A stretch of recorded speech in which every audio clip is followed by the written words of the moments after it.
إن الحمد لله نحمده ونستعينه ونستغفره ونعوذ بالله من شرور أنفسنا ومن سيئات أعمالنا من يهده الله فلا مضل له ومن يضلل فلا هادي له وأشهد أن لا إله إلا الله وحده لا شريك له وأشهد أن محمدا عبده ورسوله يا أيها الذين آمنوا اتقوا الله حق تقاته ولا تموتن إلا وأنتم مسلمون يا أيها الناس اتقوا ربكم الذي خلقكم من نفس واحدة وخلق منها زوجها وبث منهما رجالا كثيرا ونساء واتقوا الله الذي تساءلون به والأرحام إن الله كان عليكم رقيبا يا أيها الذين آمنوا اتقوا الله وقولوا قولا سديدا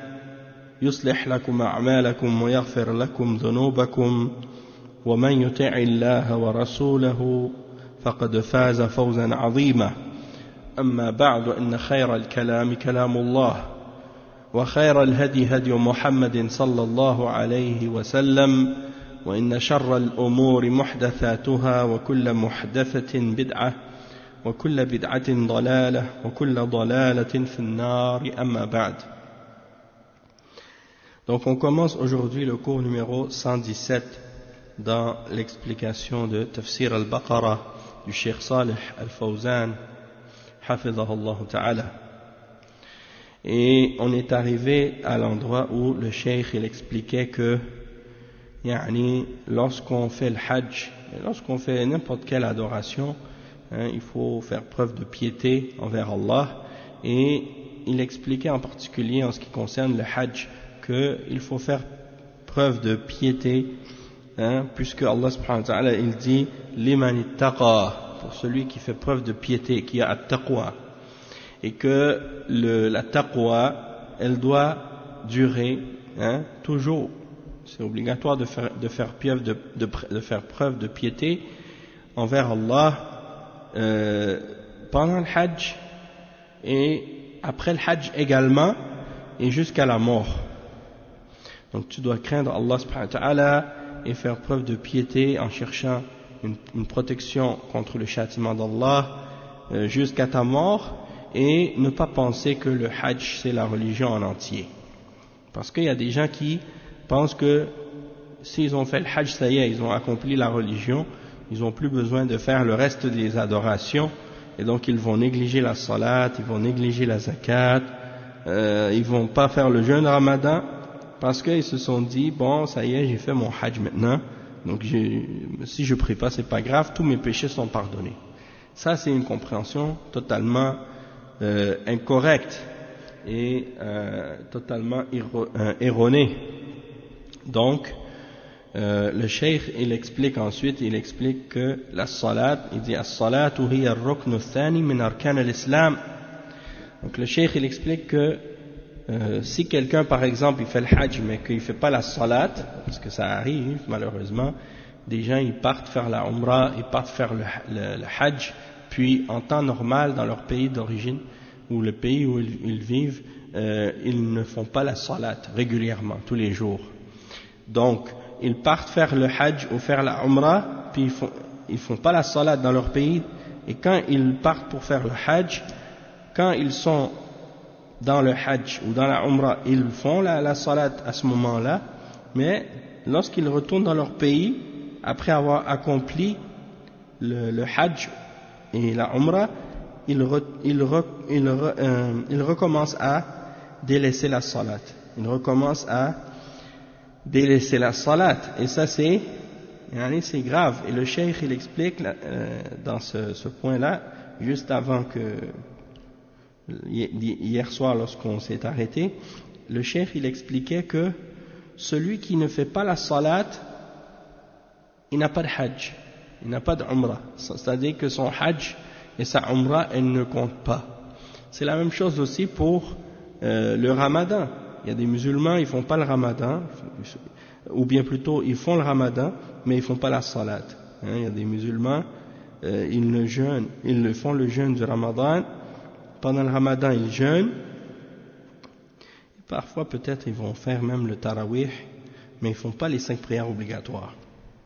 Donc les ulama ils disent que il y a plusieurs d'entre les ulama qui mentionnent que ça c'est pas correct et que la salat de cette personne, c'est-à-dire s'il ne fait pas la salat, son ramadan ne sera pas accepté.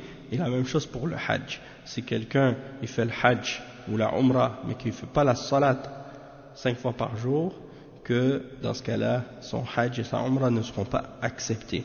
Et le cheikh il explique pourquoi. C'est parce qu'il dit que la salat c'est un des piliers de l'islam et c'est le deuxième pilier après le témoignage de la foi.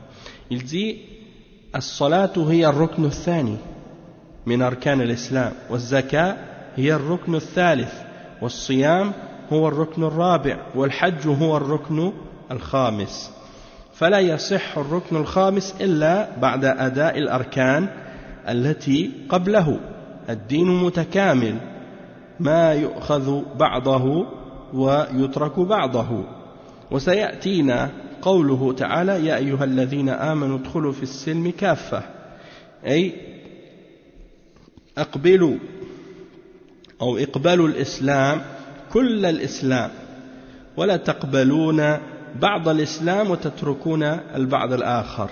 Donc le cheikh il dit que la salat c'est le deuxième pilier parmi les piliers de l'islam, la zakat c'est le troisième pilier, le jeûne c'est le quatrième pilier et le hajj c'est le cinquième pilier. Il dit qu'il n'est pas correct donc, le cinquième pilier il ne sera pas valable, ne sera pas correct, excepté après avoir accompli les piliers précédents, les piliers qui sont venus avant. Donc la religion c'est quelque chose qui se complète. Tous les différents éléments de la religion viennent se compléter les uns les autres. Et donc tu ne peux pas prendre une partie puis délaisser le reste. Et ça, on va le voir dans le verset qui va venir bientôt, le verset 208, dans Surat Al-Baqarah, dans lequel Allah subhanahu wa ta'ala dit ce qui signifie ô vous qui avez cru, entrez entièrement dans l'islam, entrez dans l'islam en entier. Donc, entrez dans tout l'islam. C'est pas que vous acceptez une partie puis vous laissez l'autre partie. Non, vous rentrez dans l'islam au complet. Et donc ça c'est très important. Et on sait que l'islam, même à l'époque du prophète sallallahu alayhi wa sallam, les piliers sont venus graduellement. Et le premier des piliers qui a été révélé c'est Ash-Shahada, le témoignage de la ilaha illallah Muhammad Rasulullah. Ça c'est la base, c'est le tawhid. Ça a été le premier pilier et c'est celui auquel le prophète sallallahu alayhi wa sallam a appelé depuis le début de sa mission jusqu'à la fin. Et au début, pendant les 10 premières années, il n'y avait rien d'autre que ce pilier-là. Puis après sont venus les autres piliers. Le premier qui est venu après c'est As-Salat, pendant qu'il était encore à Mecca, et après Az-Zakat, et après Ramadan, Az-Zakat, et ensuite Al-Hajj, en dernier. Le dernier des piliers, c'est le pilier du Hajj qui a été révélé. C'est pour dire que maintenant que c'est-à-dire que tous ces piliers-là sont venus, un après l'autre. Maintenant que l'islam est complété, l'islam a été complété après avec la mort du prophète sallallahu alayhi wa sallam, et donc il faut compléter les piliers au complet, tous les piliers de l'islam. Il faut les pratiquer et les mettre en application. Bien entendu, selon la capacité pour ce qui est du Hajj, c'est si la personne il a la capacité, s'il a les moyens. La même chose pour la zakat. La zakat c'est obligatoire pour la personne qui a de l'argent, qui est riche, une personne qui a les conditions. Toutefois, si la personne n'a pas atteint les conditions pour que la zakat soit obligatoire pour elle, alors dans ce cas-là c'est pas obligatoire, ça c'est sûr. Mais si la personne elle a rempli les conditions, dans ce cas-là ça devient une obligation. Après le cheikh il explique il dit فبعض الناس عنده أن الحج هو كل شيء أو هو كل شيء فبعض الناس عنده أن الحج هو كل شيء وأنه إذا حج ما عليه ما يفعل أنه إذا حج ما عليه ما يفعل أو ما يفعل من قبل الحج لا يكفر الكبائر الحج لا يكفر الشرك لا يكفر ترك الصلاة ولا يكفر الكبائر وإنما التكفير للصغائر فقط لقوله صلى الله عليه وسلم الصلوات الخمس والجمعة إلى الجمعة ورمضان إلى رمضان مكفرات لما بينهن إذا اجتنب الكبائر. Donc le cheikh il explique que il y a des gens qui pensent que le hajj c'est tout. Donc s'il fait le hajj, il peut faire ce qu'il veut par la suite. Il peut faire ce qu'il veut ou ne pas faire ce qu'il veut. Et le cheikh explique que le hajj c'est pas quelque chose qui efface les grands péchés. Ça efface les petits péchés seulement. Toutefois, les grands péchés ne sont pas effacés par le hajj. De même que le shirk et l'abandon de la salat et les grands péchés, les kaba'ir, ce n'est pas effacé par le hajj. Le hajj, il efface uniquement les petits péchés, as-sagha'ir. Et le cheikh il explique ça en se basant sur le hadith qui est rapporté par Muslim selon Abi Huraira radiyallahu anhu, dans lequel le prophète sallallahu alayhi wa sallam dit les 5 prières, et c'est-à-dire entre les 5 prières et entre un vendredi à l'autre, un Jumu'ah à l'autre et un Ramadan à l'autre, il y a une expiation pour ce qui a été fait comme péché entre les deux. Tant qu'on s'est écarté des grands péchés. Donc le hadith il est clair sur le fait que quelqu'un qui commet des grands péchés, ça c'est pas quelque chose, dans ce cas-là ces choses-là vont pas être effacées, vont pas être expiées. Il doit s'écarter des kaba'ir pour que ce soit effacé, ces péchés par ces adorations-là. Et les ulama ils disent que pour les péchés autres que les petits péchés, il faut qu'il y ait une repentance. Il faut qu'il y ait une repentance indépendante. Et on a déjà mentionné les conditions de la repentance. Et parmi les conditions de la repentance, les trois plus importantes, c'est d'avoir les remords, de cesser de commettre le péché et d'avoir la ferme détermination de ne plus commettre le péché dans l'avenir. Ça, c'est les 3 plus importantes conditions pour la repentance. Ça, c'est la condition pour que Allah efface un grand péché. Si quelqu'un il se repent, Allah lui pardonne et lui efface son péché. Pour les autres péchés qui sont plus petits, qui sont des petits péchés, ceux-là sont effacés par les actes d'adoration qu'on fait, d'une prière à l'autre, d'un ramadan à l'autre, d'une umrah à l'autre, d'un hajj à l'autre, et ainsi de suite. Le cheikh il dit ensuite, Wallahu azza wa jal yaqul in tajtanibu kaba'ira ma tunhawna anhu نكفر عنكم سيئاتكم وندخلكم مدخلا كريما. فتكفير السيئات مشروط باجتناب الكبائر. الذي لا يصلي ما اجتنب الكبائر. الذي يدعو غير الله يذبح لغير الله ويستغيث بغير الله هذا فعل أكبر الكبائر وهو الشرك.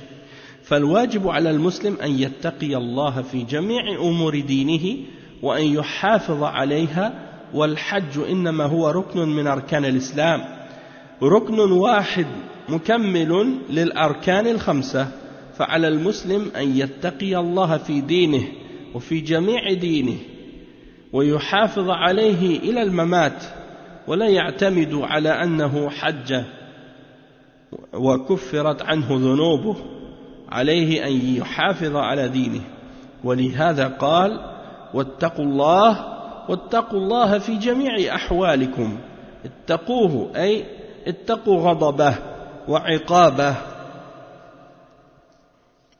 وسخطه وذلك باجتناب أوامره واجتناب نواهيه وذلك بامتثال أوامره واجتناب نواهيه والمحافظة على طاعته فهذه تقوى الله سبحانه وتعالى وأعظم ذلك أركان الإسلام الخمسة يحافظ الإنسان عليها. Donc le cheikh il explique que Allah subhanahu wa ta'ala il dit dans le verset si vous vous écartez des grands péchés de ce que nous vous avons interdit nous vous effacerons vos péchés et nous vous ferons rentrer dans une entrée noble. Et yani, le cheikh il dit donc que l'expiation des péchés a pour condition qu'on s'écarte des kaba'ir, des grands péchés. Et les kaba'ir, on les connaît. On a fait le sharh de Kitab al-Kaba'ir avec le sharh de Cheikh Saleh al-Fawzan, Kitab al-Kaba'ir de Cheikh Mohammed ibn Abdul Wahhab. On a fait le livre au complet et on a lu les détails des questions qui ont été mentionnées dans ce livre. Donc celui qui a des questions ou qui veut comprendre un peu plus à propos des kaba'ir, il peut retourner à ces cours-là qu'on a donnés sur les grands péchés. Le cheikh il dit donc que celui qui ne fait pas la salat, il ne s'est pas écarté des kaba'ir. Et celui qui appelle et qui invoque autre que Allah, il ne s'est pas écarté des kaba'ir. Et celui qui fait des sacrifices pour autre que Allah, il ne s'est pas écarté des kaba'ir. Celui qui appelle au secours autre que Allah dans les moments de détresse, la même chose, il ne s'est pas écarté des kaba'ir. Et ça c'est pire encore parce que ça fait partie des plus grands parmi les kaba'ir puisque ça fait partie du shirk. Ces choses qu'on vient de mentionner, c'est des choses qui font partie du shirk. Donc même si c'est du shirk majeur, certains des exemples qu'on a mentionnés sont dans les exemples du shirk mineur, et même si c'est du shirk mineur, c'est quand même grave, c'est plus grave que des kaba'ir ordinaires. Le shirk mineur, c'est plus grave que des kaba'ir ordinaires, parce que c'est des péchés que Allah subhanahu wa ta'ala a appelé shirk. Mais si c'est du shirk akbar, eh bien là, ça c'est quelque chose qui est plus grave encore, puisque ça fait sortir complètement la personne qui l'a fait de l'islam. Le cheikh il dit ensuite que l'obligation pour le musulman c'est de craindre Allah, d'avoir la piété, de faire preuve de piété envers Allah dans toutes les questions et les affaires qui ont rapport avec la religion, et de préserver notre religion. Et le cheikh explique que le hajj c'est uniquement un des piliers parmi les piliers de l'islam. C'est un pilier qui vient compléter les autres les 5 piliers. C'est un pilier, le 5e, donc il vient compléter les autres. Et donc le musulman il doit craindre Allah subhanahu wa ta'ala dans sa religion au complet, dans toute sa religion. Et il doit préserver sa religion et rester accroché à sa religion jusqu'à sa mort. Il ne doit pas se reposer sur l'idée que le fait qu'il ait commis, ou qu'il ait pas commis, mais plutôt qu'il ait fait ou accompli son hajj, que étant donné qu'il a accompli, ses péchés ont été effacés et expiés, et donc par conséquent ses péchés sont effacés, donc il n'a plus besoin de faire ce qui est obligatoire ou de s'abstenir de ce qui est interdit. Ça c'est une fausse compréhension. Le musulman doit préserver sa religion. Comme Allah subhanahu wa ta'ala dit wattaqullah dans le verset, il dit liman ittaqa wattaqullah. Après Allah subhanahu wa ta'ala il confirme, il ordonne de faire preuve de piété, d'avoir la taqwa envers Allah. Donc il dit faire preuve de piété envers Allah dans toutes nos situations, dans tous nos états, hein, peu importe la situation et l'état dans lequel on est, et de faire preuve de piété envers Allah, ça signifie quoi? Ça veut dire de chercher à se préserver de sa colère, à chercher à se préserver de son châtiment et de son courroux, en faisant ce qu'il nous ordonne et en s'écartant de ce qu'il nous interdit et en mettant, hein, en préservant son obéissance. C'est ainsi que, hein, quelqu'un fait preuve de piété envers Allah. Et il dit que le plus important de ces éléments de la piété envers Allah, ce sont ces 5 piliers de l'islam que le musulman doit préserver. Hein? Donc on sait que ces 5 piliers, c'est, hein, les piliers sur lesquels l'islam est bâti. Donc s'il ne fait pas attention à ces piliers, hein, bien le reste sera faible, hein, sera ébranlé. Le cheikh, il continue l'explication, la suite du verset. Dans le verset, Allah subhanahu wa ta'ala dit wattaqullaha wa'lamu. Le verset, la suite du verset, on est toujours dans le verset 203. Allah subhanahu wa ta'ala, il termine donc ce verset-là, wattaqullaha wa'lamu annakum ilayhi tuhsharun. Ça c'est la fin du verset 203. Liman ittaqa, celui qui fait preuve de piété envers Allah, et faites preuve de piété envers Allah, et sachez que c'est vers lui que vous serez rassemblés. Donc le cheikh, il explique cette dernière partie du verset. Il dit wa'lamu, et sachez. Le cheikh dit ثم قال wa'lamu, هذا تنبيه من الله جل وعلا. اعلموا كلمة عظيمة، تنبهوا واستيقظوا واعلموا أنكم إليه تحشرون، تجمعون إلى ربكم يوم القيامة للجزاء والحساب، تبعثون من قبوركم أحياء كما كنتم أول مرة، ثم تسيرون إلى المحشر، تسيرون من القبور إلى المحشر الذي يجتمع فيه الخلائق. الحشر معناه الجمع، فلا بد أن تجمعوا في موقف واحد، فلا بد أن تجمعوا في موقف واحد، جميع الخلائق في موقف واحد، وهو الحشر، وهو الجمع. تحشرون يعني تجمعون للجزاء والحساب، ثم تنصرفون من المحشر إلى الحساب وإلى الميزان، وزن الأعمال، وإلى أخذ الصحف باليمين أو بالشمال، ثم بعد ذلك تمرون على الصراط، وهو جسر، الجسر المنصوب على جهنم، تمرون عليه. Donc le cheikh, il explique, il dit, Allah subhanahu wa ta'ala dit wa'lamu, c'est la forme impérative du pluriel, du verbe et sachez. Ça veut dire de savoir, et c'est l'ordre. Allah il dit et sachez, mais c'est dans le sens de sachez, c'est-à-dire Allah subhanahu wa ta'ala ici, il veut prendre notre attention. Quand il dit et sachez que quelque chose, c'est-à-dire il veut prendre notre attention, et ça c'est une parole qui a le sens de faites attention, réveillez-vous, prenez note, faites attention, sachez que vous allez être rassemblés. C'est-à-dire que vous allez être rassemblés vers votre Seigneur au jour de la résurrection pour être rétribués et pour être jugés.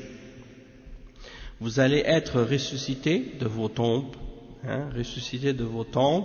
et vous allez sortir de vos tombes vivants comme vous étiez la première fois, puis vous allez vous diriger vers le lieu de rassemblement. Donc vous allez partir de vos tombeaux vers le lieu de rassemblement dans lequel toutes les créatures seront réunies. Et al-hashru en arabe, ça signifie al-jam'u. Donc al-hashr, c'est le rassemblement. C'est ça la signification de al-hashr. Et le cheikh il dit qu'il faut donc absolument que les créatures soient réunies dans un endroit unique, dans un seul endroit. Toutes les créatures, c'est-à-dire toutes les créatures du premier homme jusqu'au dernier, les hommes et les femmes qui, depuis Adam et Hawa, Adam ou Hawa, jusqu'au dernier des hommes qui vivra, vont tous être réunis ensemble au jour de la résurrection. Donc si on regarde maintenant par exemple le nombre d'habitants qu'il y a sur Terre, on dit que c'est à peu près 7 milliards. Eh bien, 7 milliards c'est seulement aujourd'hui. Mais pensez à tous les êtres humains qui ont vécu depuis le début des temps jusqu'à la fin des temps. Donc ça c'est plus que 7 milliards. Et donc c'est pour dire que le nombre des créatures et des êtres qui vont être ressuscités et rassemblés, c'est un nombre immense parmi les hommes. C'est des générations et des générations. Donc, Allah subhanahu wa ta'ala va tous les réunir et les rassembler dans un seul endroit pour la rétribution, puis le jugement. Et après, Allah subhanahu wa ta'ala va les faire passer au jugement et à la balance.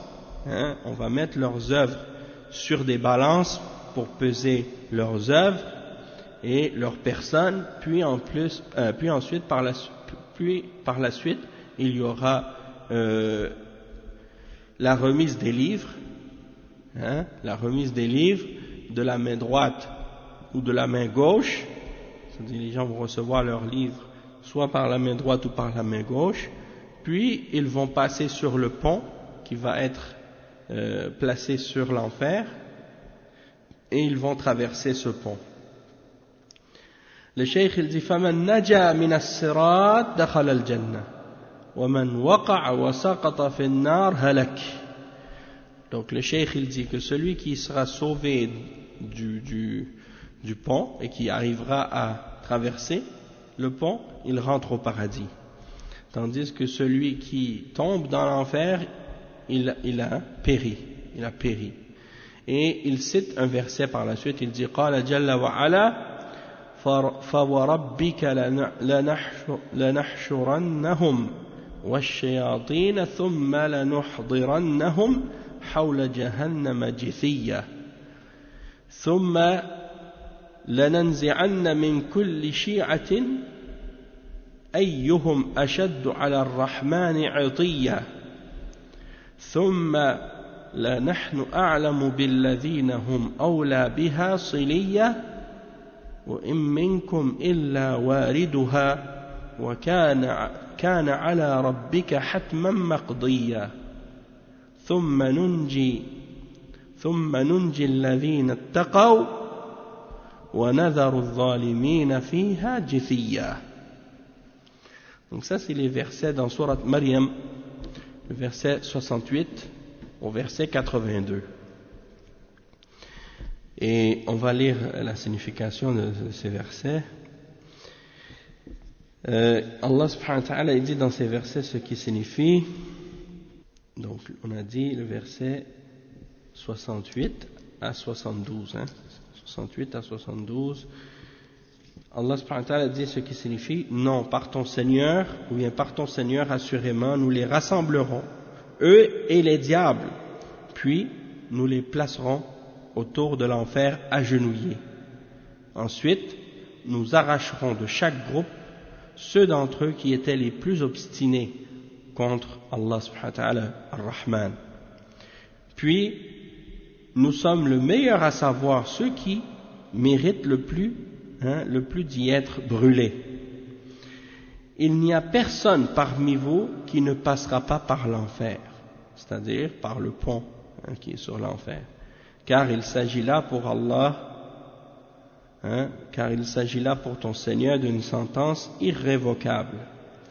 Ensuite, nous délivrerons ceux qui étaient pieux et nous y laisserons les injustes agenouillés. Donc ça c'est les versets qu'on a lus en arabe, et le cheikh explique la partie où Allah subhanahu wa ta'ala il dit wa in minkum illa wariduha, c'est-à-dire il n'y a personne d'entre vous excepté qu'il va le traverser, c'est-à-dire l'enfer, il va passer sur l'enfer par le pont. Le cheikh il dit wariduha yani an-nar, wa hadha al-wurud huwa al-murur ala as-sirat. المؤمن والفاجر التقي والكافر يمرون على الصراط والصراط أدق من حد السيف وأحر من الجمر يمر الناس عليه على قدر أعمالهم فمنهم من يمر كالبرق الخاطف في السرعة ومنهم من يمر على قدر أعماله. Donc le cheikh il dit que tout le monde va y passer, c'est-à-dire par l'enfer, c'est-à-dire par le pont qui est placé sur l'enfer. Que ce soit un croyant ou un pervers, un pieux ou un mécréant, ils passeront tous sur le pont. Ils passeront tous sur le pont, et ce pont, comme il est décrit dans les hadiths, il est plus effilé qu'une épée. Et il est plus chaud que une braise, comme un morceau de charbon incandescent ou bien brûlant. Et les gens vont passer dessus selon leurs œuvres. C'est-à-dire, plus que quelqu'un aura fait des bonnes œuvres, eh bien, plus il sera capable de le traverser rapidement. Et donc, il y en a qui vont traverser comme à la vitesse de l'éclair. Il y en a qui vont le traverser à la vitesse de l'éclair. Et il y en a d'autres, selon leurs œuvres. Le cheikh il dit الذي يحملهم أعمالهم فمنهم من يمر كالبرق ومنهم من يمر كالريح ومنهم من يمر كالفرس الجواد ومنهم من يمر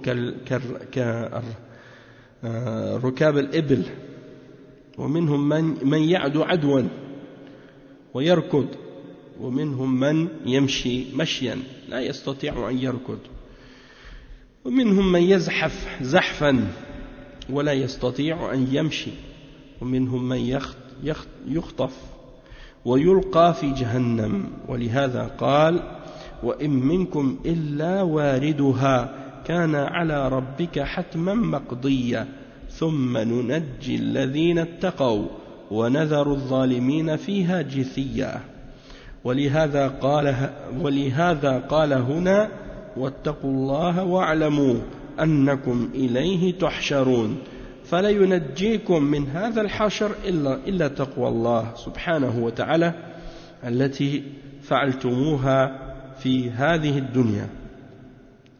Donc le cheikh il explique que ce qui va porter les gens sur ce pont et qui va les faire traverser, c'est leurs œuvres. Donc certains vont passer comme l'éclair, d'autres vont avancer comme la vitesse du vent, et d'autres comme des chevaux, des chevaux de course, et d'autres comme des chameaux, et d'autres ils vont courir, d'autres ils vont marcher, d'autres ils vont ramper, et d'autres ils vont être accrochés par des crochets et jetés dans l'enfer. Et c'est pour ça que Allah subhanahu wa ta'ala dit dans le verset, dans Surat Maryam, le verset qu'on a lu tout à l'heure, 71 et 72, il n'y a personne d'entre vous excepté qu'ils vont le traverser, ce pont. Et ça c'est quelque chose qui a été déterminé par ton Seigneur et qui va arriver, ça c'est certain. Et il va sauver ceux qui ont fait preuve de piété, et il va laisser dedans les injustes agenouillés, c'est-à-dire dans l'enfer. Et le cheikh il dit وَلِهَذَا قَالَ هُنَا وَاتَّقُوا اللَّهَ وَاعْلَمُوا أَنَّكُمْ إِلَيْهِ تُحْشَرُونَ. C'est pour ça que Allah subhanahu wa ta'ala dit dans le verset dans Surat Al-Baqarah 203 à la fin, et faites preuve de piété envers Allah et sachez que c'est vers lui que vous serez rassemblés. Donc, il dit فَلَا يُنَجِّيكُمْ مِنْ هَذَا الْحَشْرِ إِلَّا تَقْوَى اللَّهِ سُبْحَانَهُ وَتَعَالَى الَّتِي فَعَلْتُمُوهَا فِي هَذِهِ الدُّنْيَا. Donc, il n'y a rien qui va vous sauver dans ce rassemblement, ou de ce rassemblement, excepté la piété envers Allah. La piété que vous avez appliquée lorsque vous étiez dans cette vie d'ici-bas. Le cheikh il dit ensuite وَإِذَا اتَّقَيْتُمُ اللَّهَ فِي هَذِهِ الدُّنْيَا وَمُتُّمْ عَلَى ذَلِكَ فَإِنَّكُمْ تَنْجُونَ من أخطار الحشر يوم القيامة والذي ليس معه تقوى لا ينجو بل يهلك في هذه الأخطار ولا حول ولا قوة إلا بالله.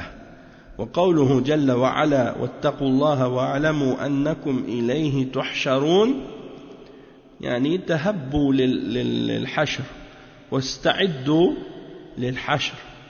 Donc le cheikh il dit, lorsque vous faites preuve de piété envers Allah dans cette vie d'ici-bas et que vous mourrez sur cette piété, eh bien vous allez être sauvés des dangers du rassemblement au jour de la résurrection. Tandis que celui qui n'a pas avec lui de la piété, il ne sera pas sauvé. Au contraire, il va périr dans ces divers dangers,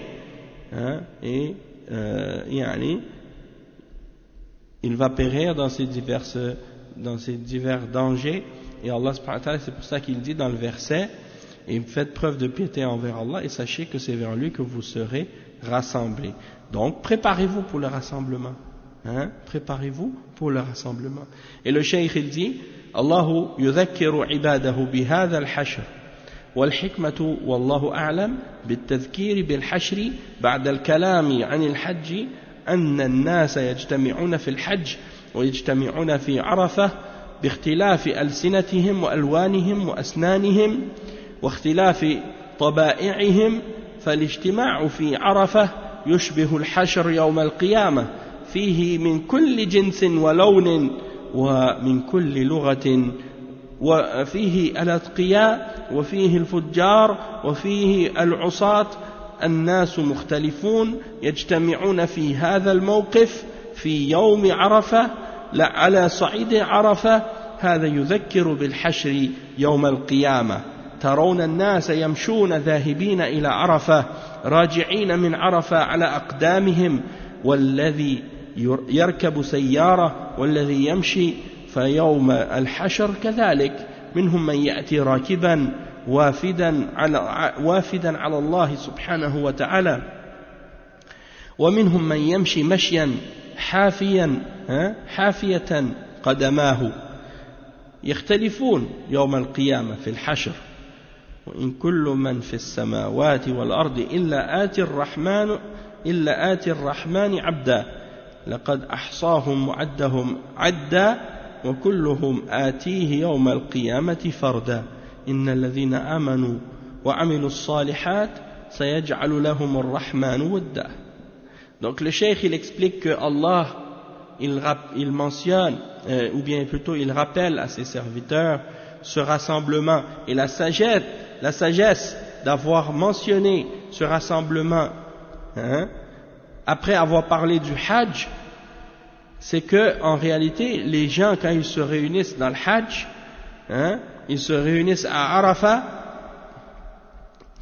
malgré les divergences qu'ils ont, avec toutes leurs différentes langues, leurs différentes couleurs, leurs différences d'âge, leurs différences de tempérament et de personnalité, ils se réunissent tous à Arafat et leur rassemblement à Arafat fait penser au rassemblement au jour de la résurrection. Tu trouves des gens de toutes les origines, de toutes les couleurs, de toutes les langues. Il y a parmi eux qui sont des pieux, il y a parmi eux qui sont des pécheurs, il y a parmi eux qui sont des gens qui sont pervers, et les gens sont tous différents. Et ils se réunissent tous à cet endroit-là, le jour de Arafat, dans un endroit unique, dans un endroit un seul endroit, ils sont tous réunis à cet endroit-là. Et donc ça a fait penser et ça rappelle le jour de la résurrection, quand on va voir, ou bien quand on voit les gens dans le Hajj à Arafat, ils se réunissent tous et ils marchent vers Arafat et ils se réunissent là-bas et ils retournent après à pied, ils marchent ou bien ils vont en voiture. Tout ça, c'est des choses qui font rappeler le jour du rassemblement au jour de la résurrection. Il y en a qui vont être il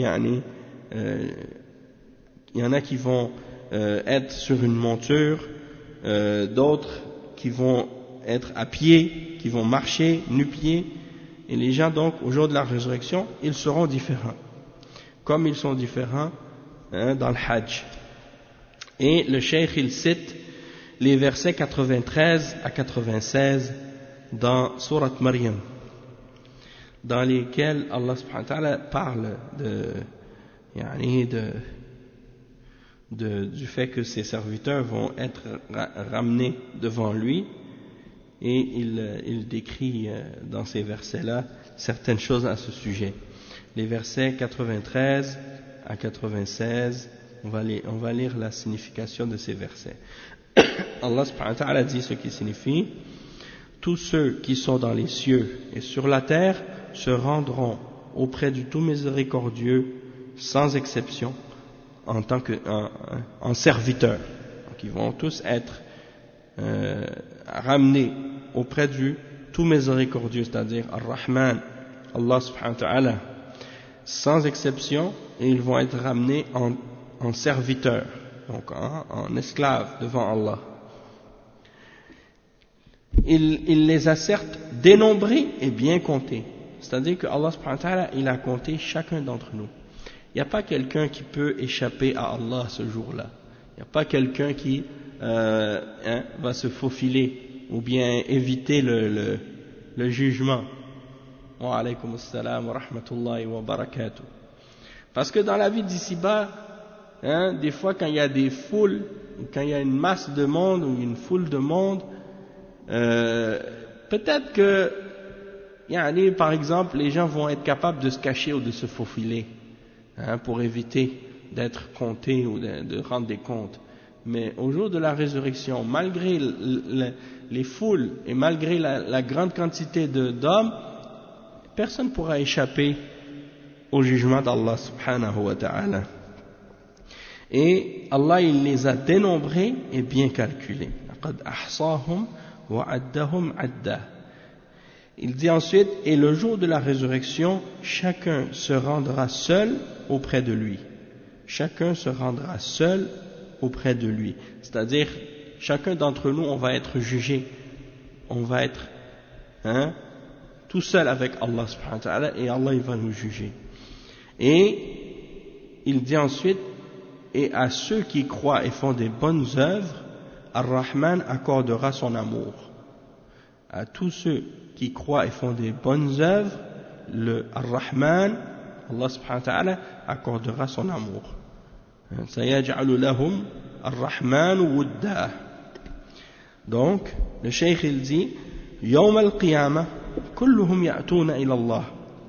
Al-Kafir wal-Muslim, Al-Ta'ib wal-Asi, Al-Mustaqim wal-Mudhnib, كلهم يأتون يوم القيامة ولا أحد يتخلف واتقوا الله واعلموا أنكم إليه تحشرون فاستعدوا لهذا الحشر وتذكروا باجتماعكم في الحج اجتماعكم يوم القيامة وأيضا الحج الناس ينصرفون منهم من غفر له ما تقدم من ذنبه وما تأخر ورجع كيوم ولدته أمه كما في الحديث ومنهم من يرجع بلا شيء ومنهم من يرجع ببعض الشيء يتفاوتون فيما يغنمون من هذا الحج تفاوتا كبيرا كما هم يوم القيامة كذلك يتفاوتون. فالحقيقة أن اجتماع الناس للحج من كل لون ومن كل لغة ومن كل فج وباختلاف الطبائع هذا يذكر بالحشر يوم القيامة فعلى المسلم أن يتذكر الحشر يوم القيامة ويستعد له. Donc le cheikh il explique que au jour de la résurrection, tous les hommes vont être ramenés vers Allah, le mécréant, le musulman, le repentant, le pécheur, celui qui est droit sur le droit chemin, celui qui est pécheur et qui fait des péchés. Tous les hommes vont être ramenés devant Allah subhanahu wa ta'ala le jour de la résurrection et personne restera derrière. Allah subhanahu wa ta'ala il dit et faites preuve de piété envers Allah et sachez que vous serez rassemblés vers lui. Et donc préparez-vous pour ce rassemblement là et rappelez-vous que vous serez réunis comme vous avez été réunis dans le Hajj, vous allez être réunis au jour de la résurrection aussi. Et donc le cheikh il explique que après le Hajj, les gens retournent dans leur pays, retournent chez eux. Parmi eux, certains, Allah leur a pardonné tout ce qu'ils avaient fait comme péché précédent. Et tout ce qu'ils vont faire comme péché par la suite. Tandis que d'autres, ils reviennent, donc il y en a qui reviennent, Allah leur a pardonné tout ce qu'ils ont fait comme péché passé et à venir. D'autres, il dit, le cheikh, qu'ils reviennent comme le jour où ils ont été mis au monde par leur mère. C'est-à-dire, ils reviennent avec une page blanche. Tout leur péché a été effacé complètement. Comme c'est mentionné dans le hadith. Et il y en a d'autres qui reviennent avec rien. C'est-à-dire, ils ont rien gagné. Il y en a d'autres qui retournent avec une part de la récompense. Il y en a d'autres qui reviennent avec aucune récompense. D'autres qui reviennent avec une part de la récompense. Donc ça veut dire que les gens, ils reviennent du Hajj et ils ne reviennent pas tous égaux avec ce qu'ils ont pu acquérir ou gagner comme bonne action. Et c'est la même chose aussi au jour de la résurrection. Au jour de la résurrection, les hommes ne seront pas tous égaux non plus dans la rétribution qu'ils vont recevoir d'Allah subhanahu wa ta'ala. Et donc le cheikh il explique que la réalité c'est que lorsque les hommes sont tous réunis dans le Hajj, toutes les couleurs, toutes les langues et les différentes origines, les différentes régions, les différentes personnalités, tempéraments, tout ça, ça nous rappelle le rassemblement du jour de la résurrection. Et le musulman, il doit donc se souvenir du rassemblement au jour de la résurrection et s'y préparer. Donc, ensuite, le cheikh, il explique d'autres versets. C'est les versets 204 à 207. Ces versets-là, c'est les versets dans lesquels Allah subhanahu wa ta'ala dit وَمِنَ النَّاسِ مَنْ يُعْجِبُكَ قَوْلُهُ فِي الْحَيَاةِ الدُّنْيَا وَيُشْهِدُ اللَّهَ عَلَى مَا فِي قَلْبِهِ وَهُوَ أَلَدُّ الْخِصَامِ وَإِذَا تَوَلَّى سَعَى فِي الْأَرْضِ لِيُفْسِدَ فِيهَا وَيُهْلِكَ الْحَرْثَ وَالنَّسْلَ وَاللَّهُ لَا يُحِبُّ الْفَسَادَ وَإِذَا قِيلَ لَهُ اتَّقِ اللَّهَ أَخَذَتْهُ الْعِزَّةُ بِالْإِثْمِ فَحَسْبُهُ جَهَنَّمُ وَلَبِئْسَ الْمِهَادُ وَمِنَ النَّاسِ مَنْ يَشْرِي نَفْسَهُ ابْتِغَاءَ مَرْضَاتِ اللَّهِ وَاللَّهُ رَءُوفٌ بِالْعِبَادِ. Donc ces versets dans lesquels Allah subhanahu wa ta'ala dit ce qui signifie, il y a parmi les gens celui dont la parole sur la vie d'ici-bas te plaît et qui prend Allah en témoin de ce qu'il a dans le cœur, tandis que c'est lui le plus acharné disputeur. Dès qu'il tourne le dos, il parcourt la terre pour y semer le désordre et saccager culture et bétail. Et Allah n'aime pas le désordre. Et quand on lui dit, fais preuve de piété envers Allah, crains Allah, l'orgueil criminel s'empare de lui, l'enfer lui suffira, et quel mauvais lit, certes. Et il y a parmi les gens celui qui se sacrifie pour la recherche de l'agrément d'Allah, et Allah est compatissant envers ses serviteurs. Donc le cheikh, après avoir cité ces versets-là, il dit لما ذكر سبحانه أركان الإسلام الخمسة ذكر التوحيد في هذه السورة العظيمة ذكر الصلاة وذكر الزكاة وذكر الصيام وذكر الحج كل أركان الإسلام مذكورة في سورة البقرة لما ذكرها بين انقسام الناس نحو هذه الأركان أنهم ينقسمون إلى مؤمن ومنافق المنافق هو الذي يظهر الإسلام ويبطن الكفر يظهر الخير ويبطن الشر هذا هو المنافق والمؤمن هو الذي ظاهره وباطنه سواء مؤمن ظاهرا وباطنا مؤمن بقلبه وفعله واعتقاده ظاهرا وباطنا وعليكم السلام ورحمة الله وبركاته وبدأ بالصنف الأول وهم المنافقون الذين أظهروا الإسلام وأظهروا الدين وهم يبطنون الكفر بالله عز وجل والنفاق لا حول ولا قوة إلا بالله.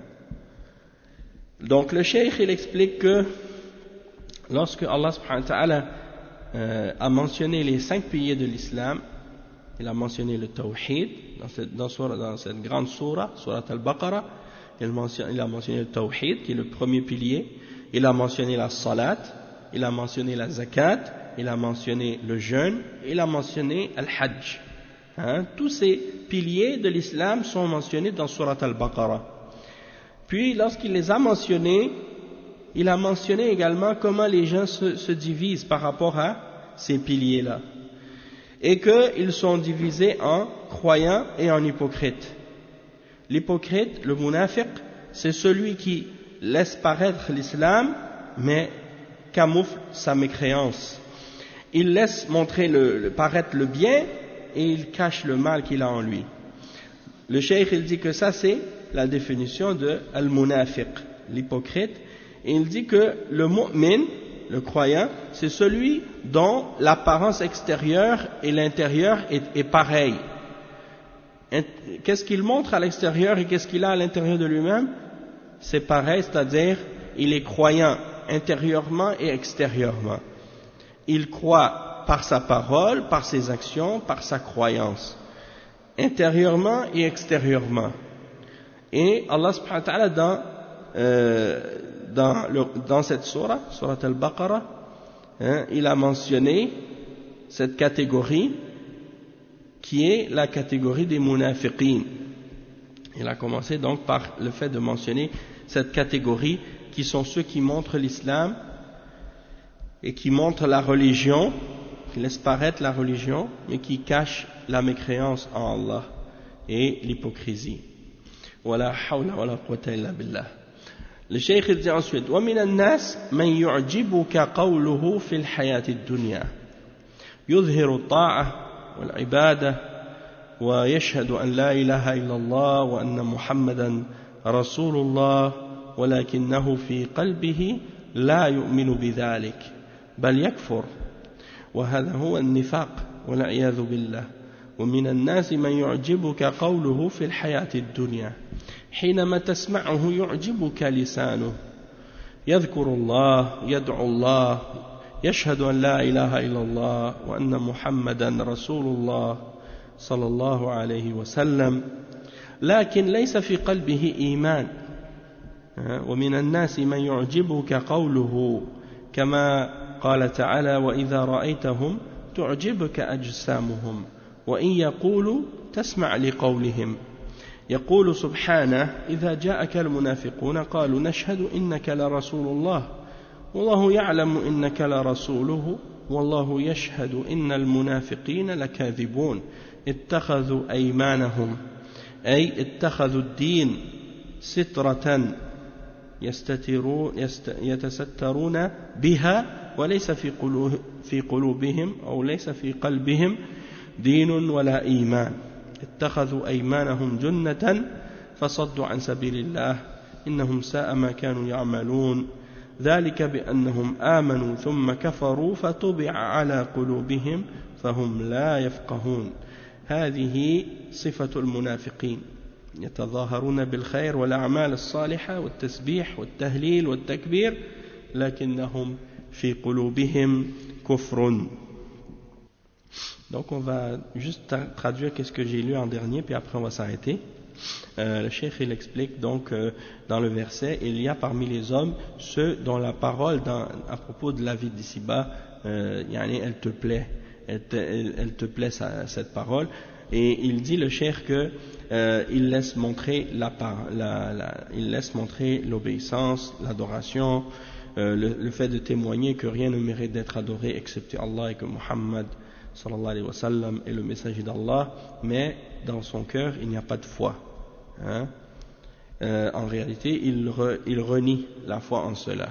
Donc ça c'est la réalité de l'hypocrite, al-munafiq wal-'iyadhu billah. Et le cheikh il dit que parmi les hommes il y a des gens dont la parole à propos de la vie d'ici-bas te plaît, et c'est que lorsque tu les entends, leur langue te plaît. Qu'est-ce qu'ils disent, c'est plaisant à entendre. Ils font le rappel d'Allah, ils invoquent Allah, ils disent la ilaha illallah Muhammad Rasulullah sallallahu alayhi wa sallam, mais il n'y a pas de foi dans leur cœur. Le cheikh il dit que donc leur parole te plaît, comme dans le verset 4 dans Surat al-Munafiqun, Allah subhanahu wa ta'ala dit, et lorsque tu les vois, leur cœur, leur corps te plaît, leur apparence physique te plaît, et lorsqu'ils parlent tu les écoutes, lorsqu'ils parlent tu écoutes leurs paroles. Et dans le verset précédent, les versets 1 et 2 dans Surat al-Munafiqun, Allah subhanahu wa ta'ala dit ce qui signifie: et lorsque te viennent les hypocrites, ils disent, nous témoignons que tu es certes le messager d'Allah. Et Allah sait que tu es certes son messager. Et Allah témoigne que les hypocrites sont des menteurs. Ils ont pris leur témoignage comme un bouclier. Comme un bouclier pour se cacher, pour se camoufler, et pour cacher ce qu'ils ont vraiment comme croyance dans le cœur, le fait qu'ils n'ont pas de iman, ils n'ont pas de foi dans le cœur. Donc ils disent qu'ils ont la foi en apparence, et en réalité ils n'y croient pas.